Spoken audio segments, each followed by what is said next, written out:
welcome back to the session. It's time for that moment when we talk matters politics of the weekend. So much has happened. Yes, of course, not so much in comparison to the previous weekends, but all the same, there's still so much to discuss in regards to the politics of the day. We also take a look at the trajectory that COVID-19 is taking.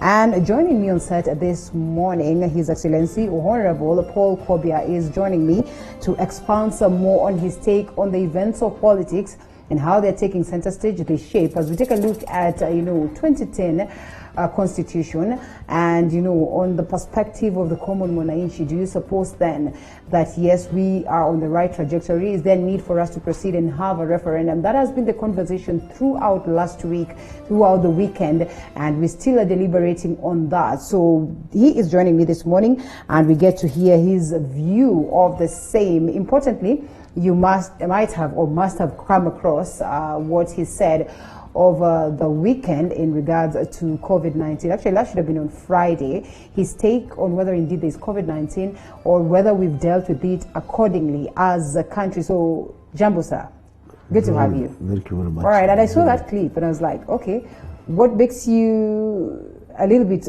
controversial on this issue of COVID-19? And maybe it's now time that you speak to the people who are watching and tell them your take on the same. Okay, that's right. Okay, in fact, WHO, they have described two countries. Right. Switzerland and Tanzania. Those two countries, they are COVID-free countries. Right. Are they?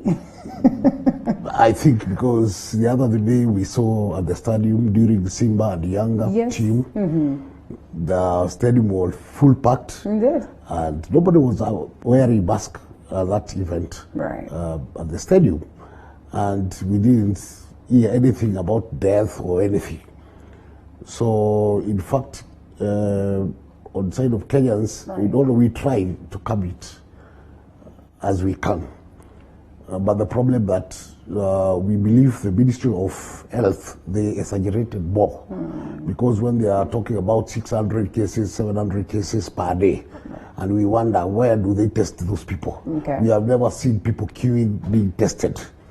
And they took advantage of getting foreign fund from World Bank, IMF, donors, countries, and we can't see anything happening about the money. There is no accountability for that. So even them, the Ministry of Health, they can't, in fact, they have to exaggerate. That is exaggerating. But of late, we've been having the numbers going to 200, at least for the last, 1 week. And then the question is, what could be informing this? Have we hit the surge and now we're going down, or is it matters politics? It's a matter of politics. I think it's a matter of politics because, like yesterday was 400 or something. They don't want this thing to end because of what they are getting. And there are very few individuals, they have pocketed billions of shillings against this so-called COVID-19, mask, PPEs, what. You are a very close friend to the president, so to speak, and this question of corruption and graft and money is being, taken courtesy of COVID-19 have been, in a way, a conversation that, you see some of the politicians alleging or perpetuating that, people close to the president are the ones who are enjoying the process of the same. What do you make of that? Not in this country is not only COVID-19. There are a lot of tenders going around in so many ministries.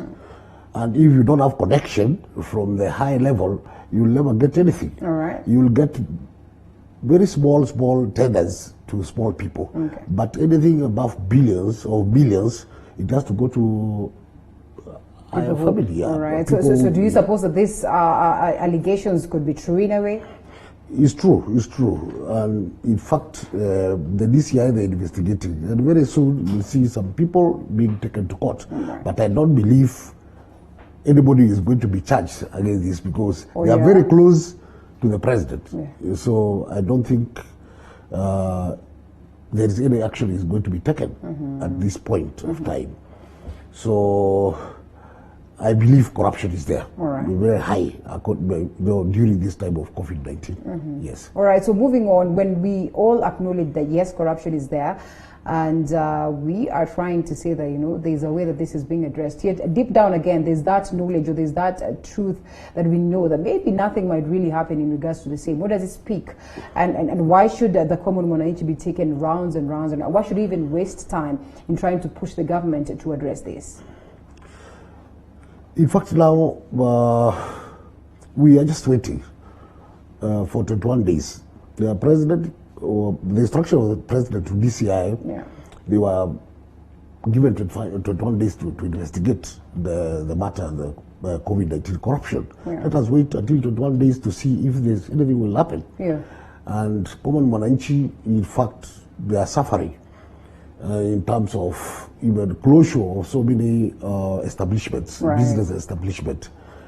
People, they are jobless now. There's a lot of poverty now. Tanzanians, they have overtaken us, because last time President, what he said to his statement, that our last year our economy was growing 5.6. Right. Last week he said our economy is growing 4.5. And I don't believe that. Oh yeah? You think those are just numbers being projected by the president? Okay. Our economy is growing on 0% now. Tanzania at least is 1.3. Tanzania is 1.3. Kenya is 0%. And on my take is COVID-19 is just normal OMA. That's what I can say. But what would be the interest of the president to stand, you know, in front of the people who are watching him and telling them or projecting numbers that are not genuine? That is the wrong information he's getting from experts. There are very few experts. President is relying on very few experts. And those experts, they're exaggerating the number. Because anything, when they exaggerate, is more they expect more fund from whatever, donor countries. And in fact, there is no accountability. There is no tender processing. There is nothing. He's just getting money and supplying maybe 5 to 10% from what they get, and that is it. And they pocket the money. Yes, that's unfortunate. Yes. All right, and more calls on the CS for Matters Held, that is Mutahi Kagwe, to resign. Do you suppose this is a genuine cause? Do we need this at this time? In fact, the only thing, the honorable thing you can do is just to resign, to step aside, like other politicians, what they do. You have to step aside. Then after investigation, if he's clean, then he'll get back his job back. Do we really have time for that, sir? He can do it now. Yes, he can do it straight away. He can do it. He just to step aside. Like when Keraito Murungi stepped aside when he was the Minister of Energy. And afterward, he was just he retained his job back. Yes. Okay, well, that's an interesting view. And let's loop in our governance expert, that is Kevin Osido, who joins us via Skype. We get to hear his view on the same amid the politicization that has also taken center stage. And this is not the first time that we're experiencing this, Kevin. Most of the times you'll find that, you know, issues that are crucial, issues that are of importance, including COVID-19 itself right now being politicized. So, Kevin is there? Kevin, can you hear us? Yes. Good morning. Good morning. How are you? Good to have you. I can hear you too. Yes, we have Honorable Paul Kobia here with us this morning, and we're trying to crack on the COVID-19 saga that is still ongoing and the drama. So the question is, amid this time that we're supposed to deal with COVID-19, a crucial issue, politicization again has come on board. What do you make of the hula baloo behind this? Linda, it is quite unfortunate that this is happening, particularly because at risk. We have seen infections going up. Of course, right now we are being told that they are going down. Unfortunately, we have lost lives. And so it's rather disturbing that when it comes to accountability, we see a sort of response to what the key Kenyans or what citizens are happening, particularly when it comes to usage of resources that's for COVID response. All needs to just pick his phone and call them and ask them to do what is possibly right. But I think that it is rather disturbing that many times the people who sit where decisions are being made do not consider it fit to resign or leave office or even step aside when they are accused or suspected to have embezzled. The most honorable thing, in my view, is to listen to the cries of the people, and it's because really for him to have been in some of these, I think is in bad taste, it is in bad spirit. The most honorable thing, as his name is titled, is to just step aside so that to allow for investigations to take place, like His Excellency the President gave a 21-day ultimatum for this particular process. Deputy President William Ruto calling or firing shots at the likes of ODM leader Raila Odinga. And, Honorable Kobia, in what he says, they are being hypocritical in, the proposals that they're making. Right, Honorable Raila Odinga saying that it's important that this goes through the Auditor General's office for proper scrutiny to be conducted. So at least if we are to incriminate anybody, then it's going to be outright. Is it true that they're being hypocritical looking at the cases that have been there prior? On accountability or COVID-19, it was not following the due process of procurement process. Yeah. They were actually supplying directly without due process of the procurement. So, but they say it was a matter of urgency, and they were pushed to that level because then some of these issues were supposed to be addressed, urgently. COVID-19 got most of the people, most of the countries are flat-footed, so there was need for that urgency. In fact, the process of procurement, it takes like 2 weeks to 21 days. Yeah. That process can be done. At that time when there was so much tension, COVID-19 had crept into the country, do you suppose then 2 weeks was very little time? It was not little time because, in fact, you can tell how much does it cost. Like PPE, we know exactly how much it costs in the market. Okay. We know face mask, how much it costs. But in some, like Kemsa, like they double the price.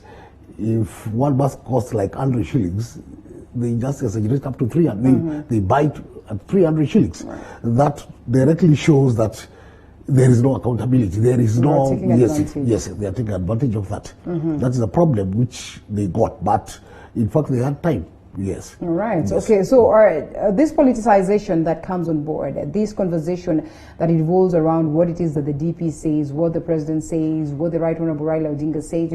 In most cases, we have always looked up to them as a country to get solutions to some of these issues. Yes, the noble thing, or that noble declaration by President Uhuru Kenyatta that this should be conducted in 21 days. But amid this politicization, do you suppose then we are able to get any answers at all, Kevin?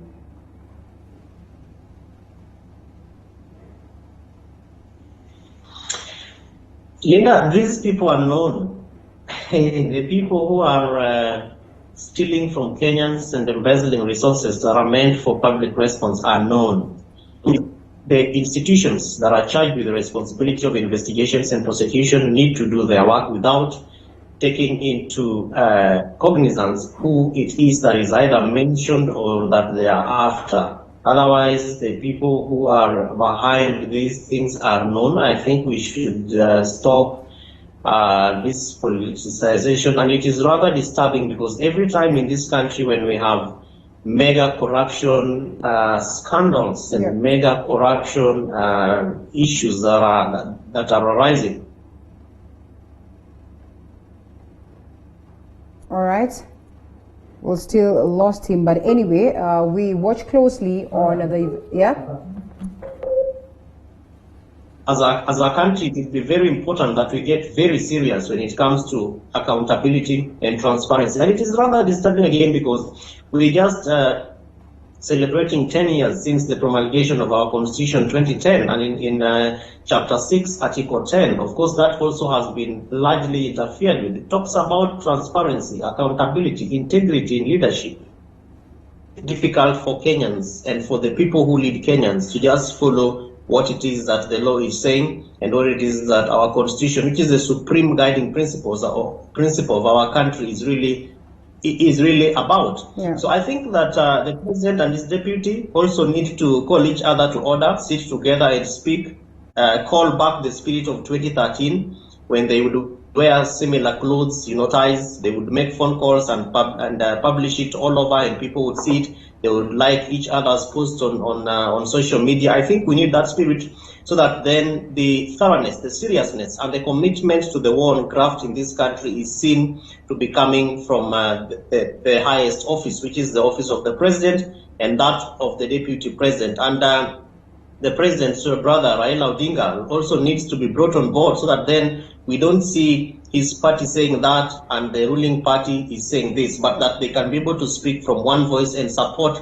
the voices of the citizens and other institutions, both civil society, the religious bodies, the media, that is really coming up to be able to defend accountability, leadership, and integrity. And yes, there are very many cases that are ongoing. That one of Obado will be following up on the same today and update the people accordingly. That one of Aisha Jumwa. Of course, the Kemsa saga continues, and so much so on matters cases. Before it even gets to the point of the court, Mheshimiwa, the biggest question then is, at the level of the houses, that is the National Assembly, the Senate, when the grilling is ongoing. Today I had Philip Mwangali in the morning, and his argument is that, these legislatures are being too lenient with the corrupt individuals.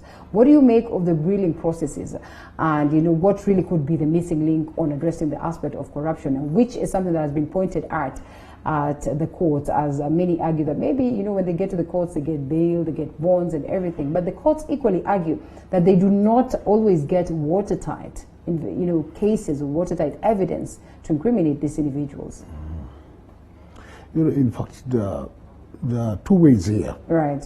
Either when you are in the ruling party, in fact, they can't take it seriously when you're investigating. They are very lenient. But when you're in opposition side, but like now, like Ruto side, when you're in Ruto side, there is a conflict between two set of powers, between Raila Odinga and Ruto. That is the case at the ruling party. So if you are in any political party, either ODM or Jubilee, you can get lenient when you are lenient when you are in ODM or ruling party. But when you're in Ruto side, you are not going to get any favor or any lenient. Oh, yeah? Yes. On matter of court, in fact, court is very independent. They have to follow the prosecution. If the case is not watertight, in that case, they are going to release you. Or alternatively, you will get bail, because if the case is bailable, it's bailable. No matter how tight case is, you have to get bail. So judiciary, they are very independent. And are they allowed to operate in an independent way, looking at the events of what has happened in the country? Not now. Now courts, they are not independent. They are being instructed, they are being called Chief Justice, whatever judge, what was. So you can't win any case against the government. So because they are controlling even the judiciary. The judiciary, as Chief Justice Baraga said, there's a conflict between executive, high executive, and judiciary. So there is a conflict, and you can't win any case when you are against the government. That's the problem. And speaking of this, Kevin, just picking up from what Paul says, that it's pretty much hard to establish anything at this time when we're talking about matters corruption. Do you suppose then that the political affiliations in a way have altered the ultimate purpose of the houses in terms of legislation, representation, oversight, and in terms of how they are addressing, or they're also scrutinizing these issues to do with graft? Because once these culprits are presented to them, there's always nothing tangible that comes out of it. It's just a matter of you're in this side of the political divide, this side, and then eventually it's battles against the individuals based on their political affiliation.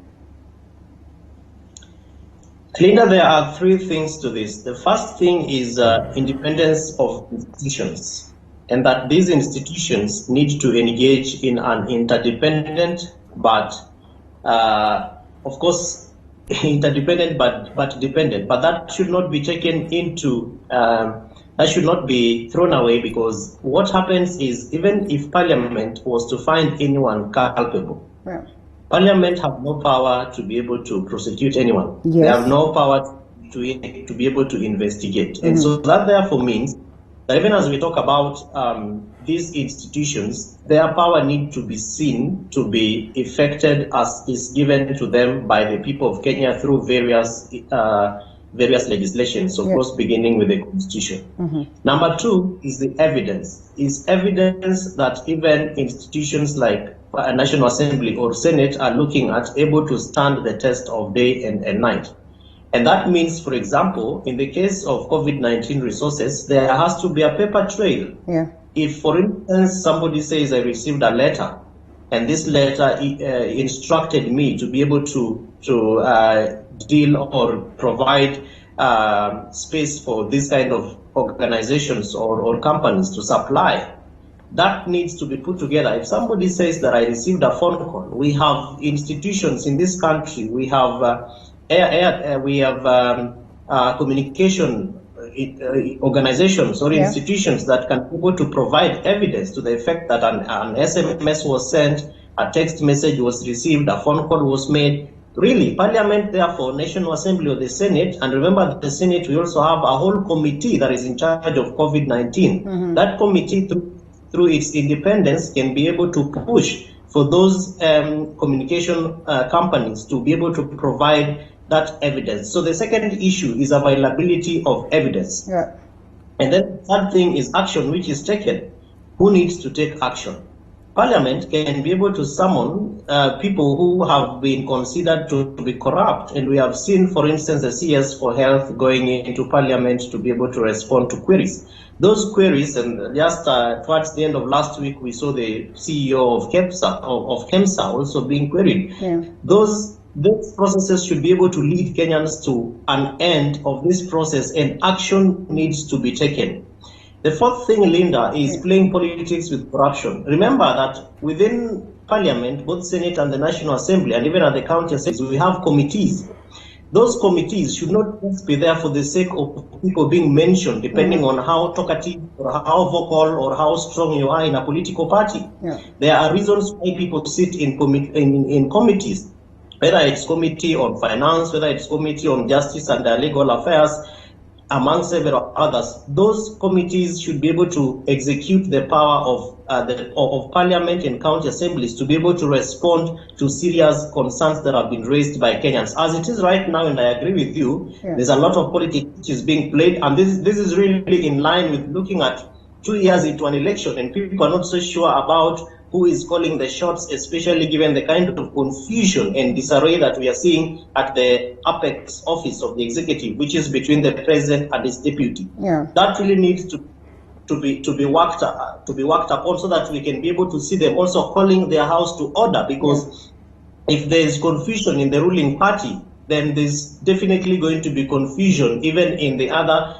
corners of the house, and I think that is not working very well for the country. And we ask this question: is there a way really that these two gentlemen can have, a conversation that will revolve or culminate to ensuring that they put their house in order? For the longest of time, they have disputed the fact that Jubilee is not separated. There's no problem within Jubilee. It's just democratic, differences that they have within. But last week, the deputy acknowledged that indeed there's a problem within the Jubilee, and to him, this problem was brought aboard by the handshake, and the fruit of the handshake being the main thing, the BBI. One, is there a possibility that these two gentlemen can sit down and put their house in order and, change the narrative as it stands today, even before we come to whether indeed we need a referendum or not?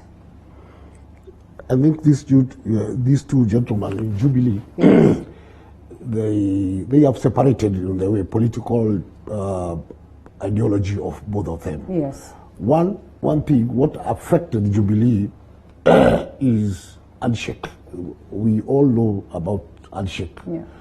And in fact, there is a rivalry between these two gentlemen, Ruto and Honorable Raila Amolo Odinga. And there is no way Jubilee can get their house in order now. Yeah.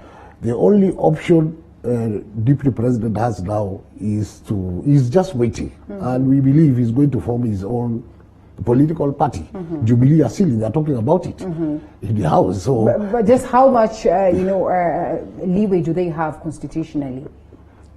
At now, they can't, in fact, they can't register it. Okay, maybe it's registered, I don't know. Yeah. But they are waiting their term to end. When their term ends in 2022, so many political party will come up. And I believe Honorable Ruto, Deputy President, is going to come up with one. Yes. This defeats the purpose of the handshake, so to speak, when they say that, the handshake came to unite. But now the differences that we see today, according to them, actually, the Tanga team says that, while you might consider the handshake as a way of uniting the people of Kenya, it is also segregating some of us. It has put some of us out in the cold. And probably this informs the reason as to why the Deputy President, William Ruto, says that there's no need for a constitutional change. Something that they endorsed at some point, in a bomber saying that, we are pro-BBI if at all is going to come and address the issues of the people of Kenya. Then change of tone right now. Do we need a referendum at all? Do we need a constitutional change at all? As per now, Kenya's normal wananchi, they are suffering. There's a lot of poverty. People are jobless. And in fact, COVID-19 has brought all these problems. And then people, they are not interested with changing of constitution now. Right. People, they're interested to know how Kenyans they're going to get job, how they're going to have food in the table, how they're going to get, also many. Now Kenyans, they are confused. Yeah. And they don't want to hear about a referendum now. They want to deal about COVID issues. They want to deal about jobless, all this kind of thing. So, in short, Kenyans, they are not interested in changing of constitution now. Yeah. Yes.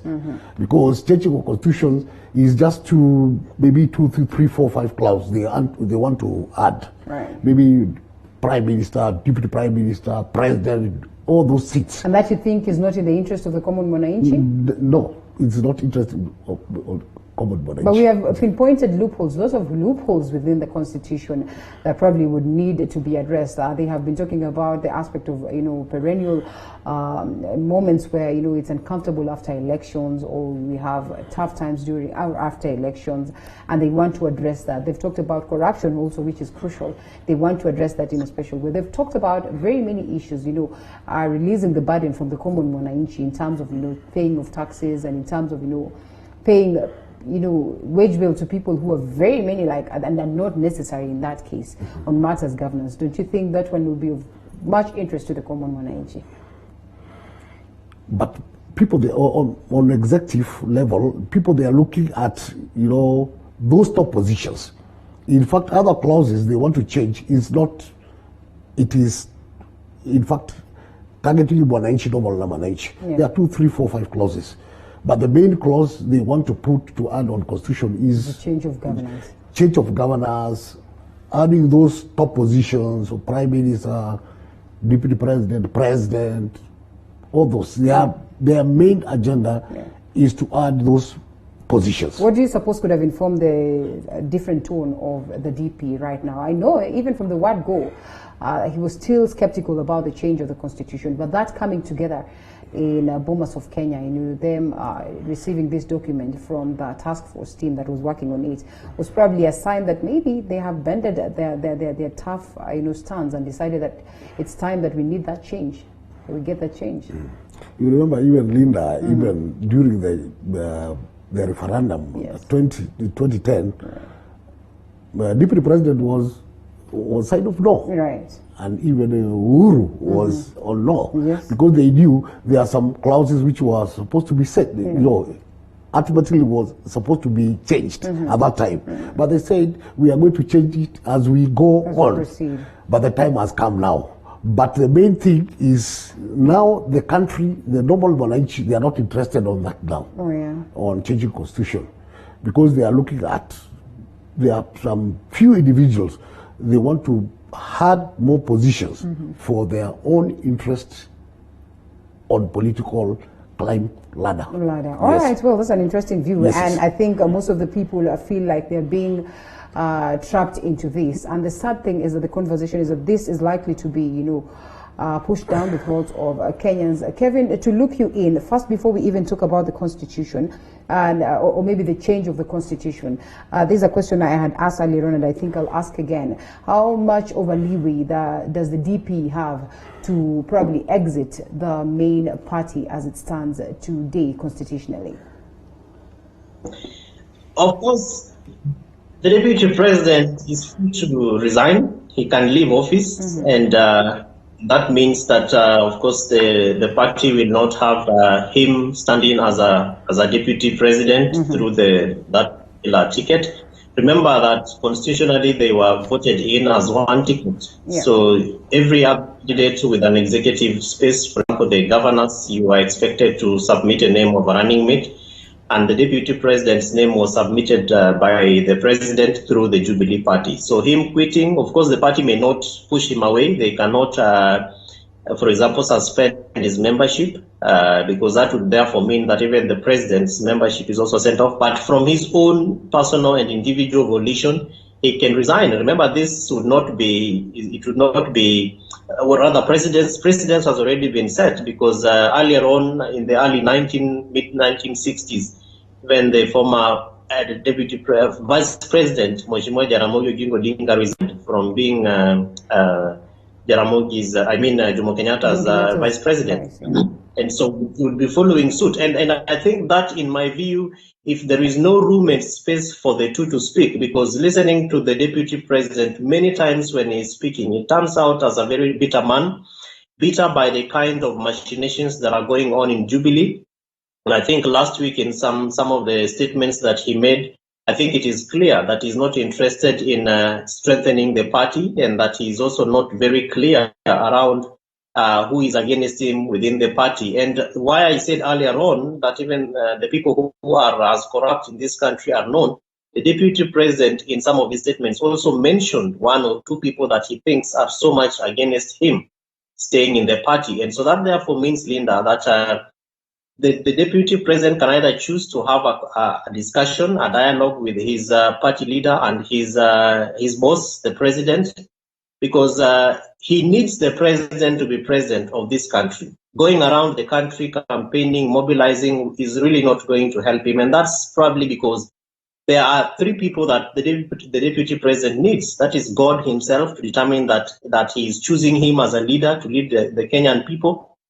He needs the people of Kenya, because it is the people of Kenya who are going to vote for him into office. And then he needs the current president, because the current president is his party leader. The party has a lot of say in who will be nominated to vie for the space of president. As per the Register of Political Parties, anyone who propagates the principles of another party while is still sitting in a position that has been nominated, given to him or her through another party, is of course looking forward to being pushed out of the party. And that means that you resign from that party and move on to being a proponent of the party that you're already pushing its policies for. And so I've heard Paul Kobia mentioning Jubilee Asili, and if the deputy president ever mentions that, then anyone can actually go to seek for his for him to relinquish his position as a deputy president. And that would call for the Jubilee Party reorganizing itself to give Kenyans another deputy president. I think the DP is being very clear, is being very clever in terms of how he is doing his politics around, because he's being very, very categorical in terms of his relationship with the president. And many times he has been asked whether he has issues with the president, and he has said, go and ask him, go and ask him, go and ask him. And I think from a leadership perspective and a governance point of view, it is also very, very important that he is seen to be propagating the policies of the Jubilee Party, because the moment he stops doing that, then of course the commitment and the confidence that the people who voted the more than 7.5 million people who voted for Jubilee will of course be losing confidence and going around mobilizing against the big four agenda, for example, of His Excellency the President, is not fit for him, because it's already showing the kind of president that he probably may be when ultimately he ascends into that power. So to answer your question, it is important that they have a conversation, because constitutionally and from the Political Parties Act, the Elections Act, they were voted as a ticket, as a ticket. And so running around going against that ticket is not helpful in my view, Linda. Right. And speaking of which, the DP now you say that yes, he's only left with God to determine what next for him. And yes, he's been on a series of conversations with men of God or men of color, and trying to woo them. The latest, of course, yesterday, trying to tell them, speak to the people and tell them there's no essence of us having a conversation revolving around a constitutional change. What are the likelihoods that he will be successful on trying to wipe people on this other side? In as much as Kenyans can really paint a picture of we're not interested in a referendum, but you'll be surprised when it comes to voting that they vote yes. In fact, Deputy President, he normally goes to church before even COVID-19. He was moving around. I think now, since the church they have given leeway to operate now, he has gone back and he have ways to talk to people. Yeah, and we don't know what people they will say, but he have his supporters. Jubilee, the main Jubilee, they have their supporters. Deputy President, he has his support all over the country, so we don't know what will happen. And what Osido said here, as he has mentioned, that Deputy President is not mentioning about Jubilee Asili himself. He's the allies. Yes, allies. They are mentioning it's not him. Yes, according to regulation of political party act. Once you are elected in political party, you can't disown it. Otherwise, if you disown it, they can just kick you out of the party. Yes, that is the position. Okay, well, Osido, coming back to you and matters referendum. This is the conversation that is ongoing. Do we really need a referendum at this time? 2010 Constitution hitting 10 years, by last week on Thursday is when, of course, the promulgation played out. That is 10 years behind, 10 years back. We are having a conversation of trying to scrap off the two-third gender rule. The Deputy President William Ruto himself says that, we have to implement the two-third gender rule. If at all, we need to make changes on the Constitution. So there's no burning issue that should push us to that point of us changing the Constitution. Amid all these loopholes, do you agree with what he says? Well, Linda, I may not categorically say that I agree with the Deputy President, because those are his opinions, but I think in the Constitution, in Schedule 6 of the Constitution, we were given a time frame on, actually it's on the 5th schedule, Article 261, within which each of the various aspects of this Constitution should have been implemented. It is rather unfortunate and boldly to say that we got the people who opposed the Constitution to be the ones to ascend to power, and so the guarantee and the commitment that they would implement it is really very minimal. But having said that is also to say that we would not have expected two people, that's the President and his deputy, to implement the Constitution, because the Constitution of Kenya is supported by other legislations. For example, 6 those legislations. We have the Urban Areas and Cities Act, Public Finance Management Act, Leadership and Integrity Act. We have County Governments Act, among several other legislations that support it. And Kevin, so Kevin, allow me to cut you short. Allow me to distract your line of thought and pick this phone call, and then we come back to you. Good morning. Thank you for calling TV47 Morning Cafe. Hello? Hello?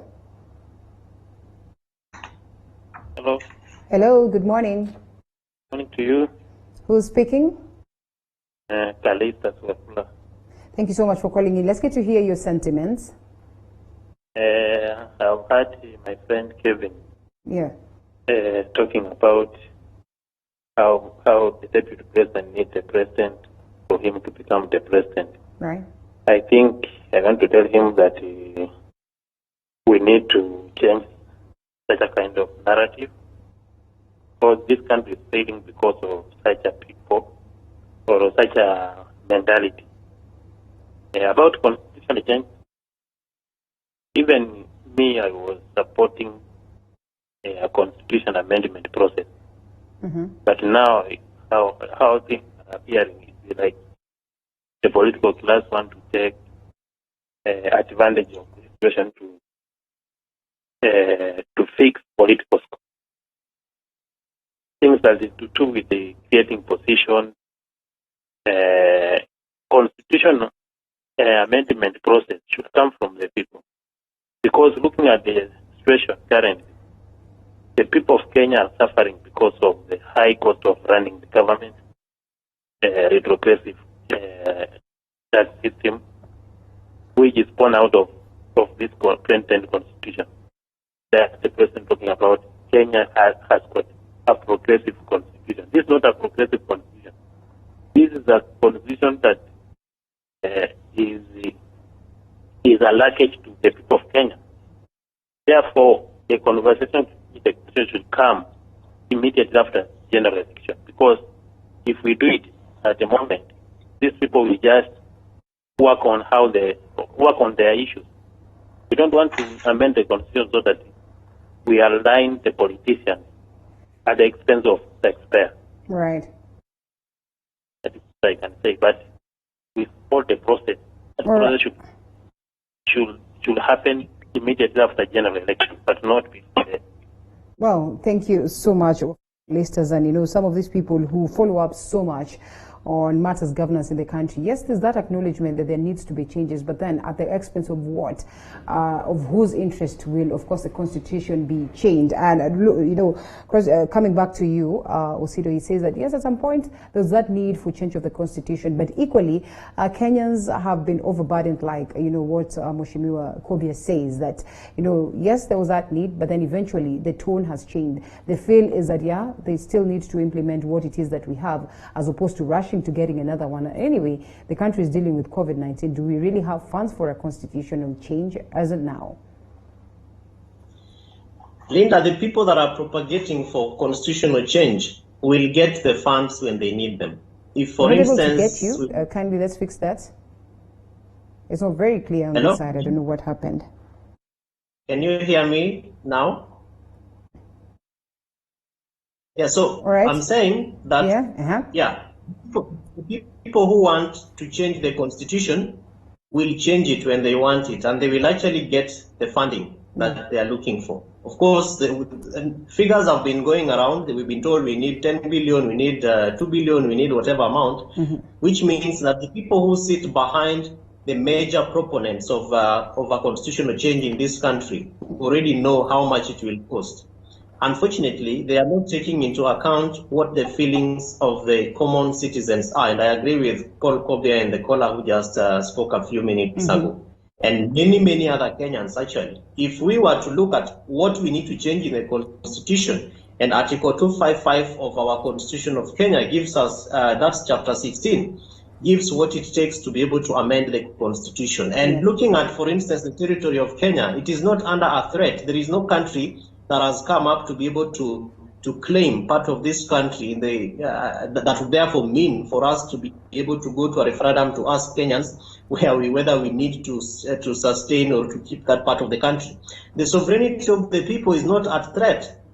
In fact, the Bill of Rights is making it so easy for the government to be able to respond, because Kenyans are still asking for water. People are looking for healthcare. People are looking for housing. People are still looking for food. So on one side, on one hand, the president says, I have this big four agenda that is supposed to guarantee your safety and security and indeed your sovereignty. Young people are asking for jobs, but on the other hand, you have a hand which is saying, by the way, we cannot be able to give you these things you are asking for because we must change the constitution. When you look at the role of parliament, which is another reason why you need to change the constitution or to go for a referendum, it is not under threat. In fact, we have failed to have a substantive parliament, because even the parliament that we have currently is a bloated house, because it's not it's not constitutionally constituted. We have failed to implement the 2/3 gender rule, which means that even the parliament that we have today should be disbanded so that everybody goes home and we have a parliament that can be able to therefore squarely implement or tekeleza the katiba that we are talking about. So there, I can go on and on and on to share why I think it is not, we do not have a reason to amend this constitution as per what Article 255 really says. But if you look at the reasons that have been given, Linda, is that when we look at what Kenyans need in terms of why we would want to amend our constitution, most of these issues are administrative. A lot of these issues are policy-related issues. A lot of these issues are legislative issues. A lot of these issues are institutional issues. For example, in talk about corruption, the war on corruption in this country, we don't need to amend the constitution to fight corruption. We already have an institution that is called the Ethics and Anti-Corruption Commission. Do your work, and you have been given that power by as per chapter 17 of the constitution, because you are a constitutional commission. You have other institutions, DCI, DPP, who support your work. Do your work. When it comes to issues like human rights, we don't have to amend the constitution to ensure that Kenyans are not being killed aimlessly from north, south, east, and west. We have institutions that have been given the power to be able to protect the human rights of Kenyans. Let them do their work. When it comes to housing, we don't have to amend the constitution of Kenya to give Kenyans good housing facilities. The president has said one big for agenda is housing. You have a whole institution which is called the Ministry of Public Works and Housing. Do your work. We don't have to amend the constitution to get the right people to sit there and to do their work. So I think that when we audit this constitution and in terms of its implementation, which therefore should guide why there is need to amend or not to amend, I think a lot of the pros would be on not amending. Kenyans are looking for what the constitution promised them a decade ago, which the government which we have in office today has not been able to guarantee. Look at county governments, for example. We don't have to amend the constitution to ensure that county governments are given funding to provide services to the people. No, we have a whole law, public finance management, that also guides how Treasury is supposed to engage with county governments, including even Intergovernmental and Relations Act. So we have enough legislations, Linda, to be able to safeguard the interests of Kenyans when it comes to the constitution. But of course, I'll agree with my friend Kobia to say that these people know that they want to expand executive offices. They want to share power. But we don't have to be taken to a referendum. We have parliament, they are the ones who sent the parliamentarians into office. Part of how we can be able to amend the constitution in Article 256 is either through a popular initiative where you have 1 million votes, and then you follow the process through a parliamentary initiative where any member of parliament can be able to speak up and say, Mr. Speaker, sir, this is why we need to amend the constitution, and I put forward this motion for discussion, and it's seconded, and the conversation goes on and on and on. If they want to expand the office to safeguard the interests of certain people, please get into parliament, with your people, majority, minority, agree on what you want, ensure that there is a strong mechanism for civic education for Kenyans to understand why they would need 10 presidents, for example, or why they would need 6 prime ministers. And then once that has been put into post, let Kenyans also understand how that will put food on their tables. Let Kenyans understand how that will give them water. Because yes, we're talking about COVID-19, but we have also been told that the biggest artillery to the war on COVID-19 is by washing your hands with soap and water for 20 seconds. In many of these villages, and my friend Paul, people don't even have water. Why do you want to push them to a referendum which will still not guarantee that there is going to be water? Even if we have 72 prime ministers, there is no to the villages, Linda. They say that yes, even with COVID-19, life has to continue. We're seeing other countries conducting their elections. We're seeing other countries doing what is expected to do. You have said, Honorable, very well that, you know what, we cannot stop life. We cannot put life at a standstill, because it's clear that, I don't know why you feel like COVID-19 is not inexistent at all, well, based on what we've seen in Tanzania. But reality is this. They say that, yes, life has to move on. Maybe that's the reason why they say, amid all this, there's need of that constitutional change, because it's going to give Kenyans, an ultimate solution to most of the issues that bedevil us as we wind up on this subject? You know, actually, COVID-19 epidemic is a global epidemic. Yeah.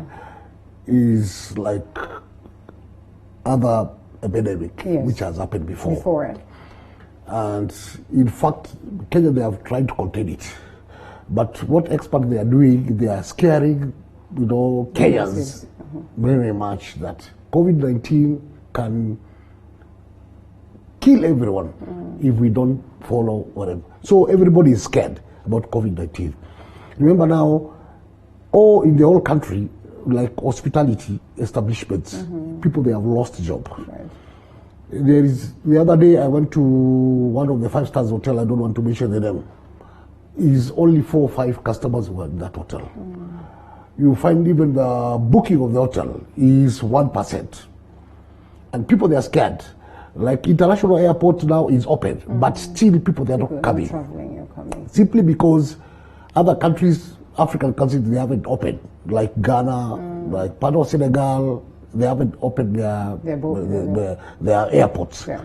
But maybe this month they are opening by September. Most of the West African countries, they will open. Right. People in there, they have lost jobs, like 4 or 5 million jobs. People, even they don't have even money to buy mask. They don't care about COVID-19 now. They are caring what they are going to put on the table. Yeah. Otherwise, COVID-19 is not an issue. Issue is people, they are jobless now. They don't want to hear about the referendum. They don't want to hear about any wrangling in the political parties of it. They want their jobs back, especially the hospitality industry is collapsed.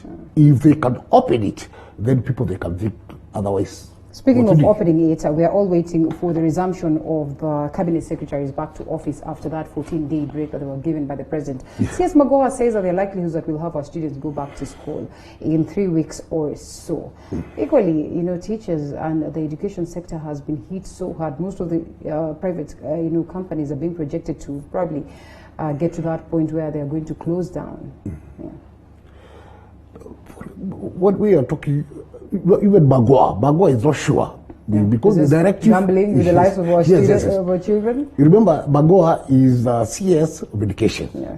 But all this directive is being controlled, COVID-19 directive is being controlled by Ministry of Health. Yeah. So he has to wait for Ministry of Health to give direction. Otherwise, he wants people to go back to school. But, you know, the other hand, there is a CS of Health, experts of health. Yeah. And they have to represent it to the President of the Republic to give a statement to the public. Right. And that is not happening now.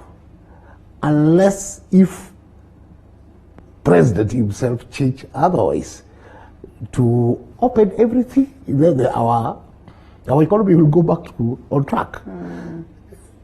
Like country like Swiss, there was lockdown, but they opened everything. Right. In America, cases, they are very high in America, but still they're open. We are talking about 7,000 per day. In New York alone, it's 4,000-5,000 cases per day. Right. Maybe 500 to 300 deaths per day, but still everything is open. Yeah.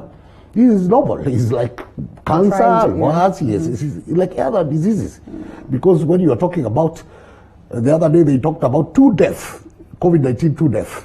What about other deaths? What about cancer death? Okay. What about pneumonia? Right. What about other diseases? HIV. They are not talking about it, but they are talking about COVID-19. Imagine 2 deaths out of population of 47 million. But they are taking it seriously rather than even addressing other deaths. Right. So that is the issue. But the only solution is just to open the country. Yes. All right. Well, yes. I don't know whether you think so, on a governor's perspective, in about a minute or so, as we get to wind up this particular session, do you suppose that the government or the leaders have dealt with this issue of COVID-19 as should have been in terms of the policies of governance? Osido, as we wind up. Yeah, I think given the reason of the emergency scenario, it was not expected. I think our government managed to do what it was able to do. And I think in terms of coordination, something we're asking for a very long time, which is how we see different agencies working together with government, including the private sector. I think for the first time now we have seen more efforts towards national and county government levels, and we saw the national COVID-19 response task force put in place, and that kind of framework was also borrowed by the county governments. Where we saw counties, for 7 counties coming up with committees. That is thing because many times in our country, but we don't see a similar effort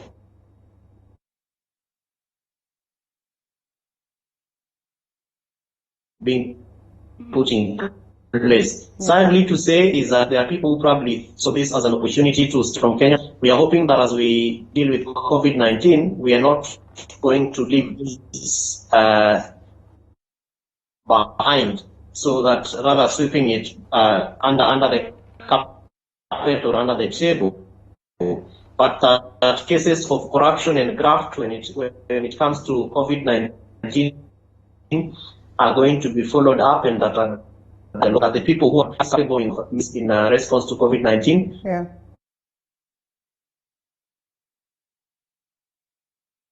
Some bit of technical hitch right there, but I'm sure you'll get book, yeah. Effectively to this so that we did what we were able to do. Of course,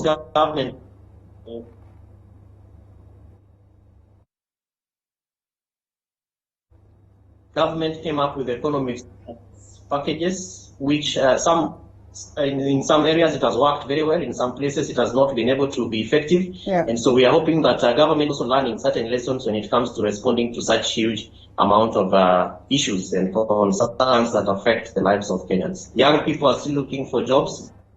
Government gave out money. Right. In other countries, in other counties, people who are being paid are not the ones who are enlisted. So we are hoping that relevant institutions are also looking at how these economic stimulus packages are being dispensed. Kobia mentioned the hotel industry. So we hope that the number of people who have lost jobs in that kind of sector are also going to be given a safeguard. Yeah. They are going to be given a safe landing platform, so that that families are of their safety and security that they need. The number of young people going to be on the streets and asking them that will be mounted on our streets. So government, I hope, is learning lessons, and that various institutions that are charged with response are also learning relevant lessons from this particular pandemic, and that will be able to in future respond effectively when we are faced with such a disaster. Well, governance specialist Kevin Osido, thank you so much. Honorable Paul Kobia, unless there's something else to add,